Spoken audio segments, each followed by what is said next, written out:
പ്രിയപ്പെട്ടവരെ, രണ്ടാം ക്രിസ്തു എന്ന പേരിൽ അറിയപ്പെട്ട വിശുദ്ധ ഫ്രാൻസിസ് അസീസിയുടെ കല്ലറയിലാണ് നമ്മളുള്ളത്. ചരിത്രത്തിൽ ആദ്യമായി ദീർഘമായ വണക്കത്തിന് അസീസിയിലെ ഫ്രാൻസിസിൻ്റെ തിരുശേഷിപ്പുകൾ പുറത്തെടുത്തിരിക്കുകയാണ്.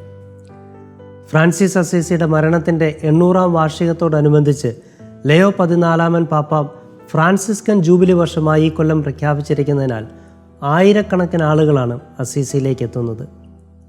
അസീസിലെ ഈ സ്നേഹഗായകൻ്റെ തിരുശേഷിപ്പ് വണങ്ങുന്നതിന് പ്രാർത്ഥനയോടെയും വിശുദ്ധ കുമ്പസാരം സ്വീകരിച്ചും എത്തുന്ന തീർത്ഥാടകർക്ക് ലയോ പാപ്പ ദണ്ഡവിമോചനവും പ്രഖ്യാപിച്ചിട്ടുണ്ട്.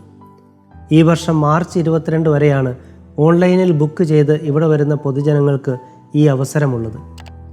മരിച്ച് മണ്ണോട് മണ്ണായിട്ടും ഇന്ന് അവശേഷിക്കുന്നത് വെറും അസ്ഥികൾ മാത്രമായിട്ടും ഒരു മനുഷ്യൻ്റെ ഓർമ്മയിൽ ജനം ഓടിക്കൂടുന്നത് യാദൃച്ഛികമല്ല.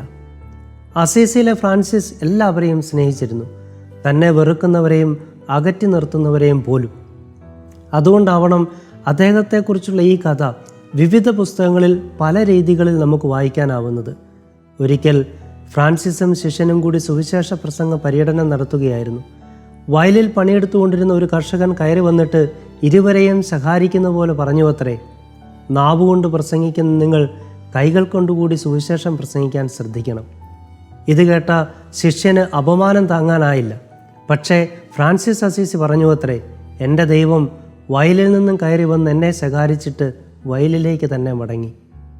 കുരിശിൽ തറച്ചവർക്ക് വേണ്ടി പ്രാർത്ഥിച്ച യഥാർത്ഥ ക്രിസ്തുവും ശകാരിക്കുന്നവരിൽ നിന്ന് പോലും എന്തെങ്കിലുമൊക്കെ പഠിക്കാനുണ്ടെന്ന് കാണിച്ചു തരുന്ന രണ്ടാം ക്രിസ്തുവുമൊക്കെ ഉള്ളപ്പോഴാണ് നമ്മൾ കായേൻ്റെയും ആബേലിൻ്റെയും കഥ വായിച്ചു കേൾക്കുന്നത്. ശകാരവും മത്സരവുമല്ല, സ്വന്തം ഉള്ളിൽ തോന്നിയ അസൂയയും പകയും മാത്രമാണ് കായനെ ആ കടുംകൈക്ക് പ്രേരിപ്പിക്കുന്നത്. എന്നാൽ തന്നെ കൊല്ലാൻ വന്ന സാവൂളിനെ വെറുതെ വിടുന്ന ദാവീദിനെ നമ്മൾ സാമുവേലിൻ്റെ പുസ്തകത്തിൽ കണ്ടുമുട്ടുന്നു. മാനുഷികമായ പ്രതികാര ചിന്തകൾ പോലും ആത്മീയ വളർച്ചയിൽ ഇല്ലാതാകുന്ന അത്ഭുതമാണ് പഴയ നിയമത്തിൽ നിന്നും പുതിയ നിയമത്തിലേക്കുള്ള യാത്രയിൽ നമുക്ക് കാണാനാകുന്നത്. സുവിശേഷങ്ങളിലേക്ക് നോക്കുക.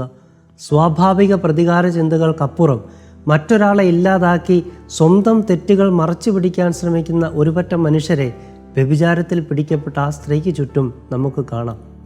പക്ഷേ അവിടെയെല്ലാം ദൈവിക നീതി മാനുഷിക നീതിയെ അതിലംഘിക്കുന്നുവെന്നാണ് യോഹന്നാൻ ശ്ലീഹയുടെ 1-ാം ലേഖനം നമ്മെ ഓർമ്മപ്പെടുത്തുന്നത്. പ്രിയപ്പെട്ടവരെ, നമ്മെ വേദനിപ്പിക്കുന്നവരെയും കുറ്റപ്പെടുത്തുന്നവരെയും പ്രതിക്കൂട്ടിൽ നിർത്തുന്നത് എളുപ്പമാണ്. പക്ഷേ അവരും ഫ്രാൻസിസിനെ ശകാരിച്ച ആ കർഷകനെ പോലെ എന്നെ എന്തൊക്കെയോ പഠിപ്പിക്കുന്നുണ്ടെന്നുള്ള ബോധ്യത്തിലേക്കുള്ള വളർച്ച കൂടിയാവട്ടെ നമ്മുടെ ഈ നോമ്പുകാലം. ആമേൻ.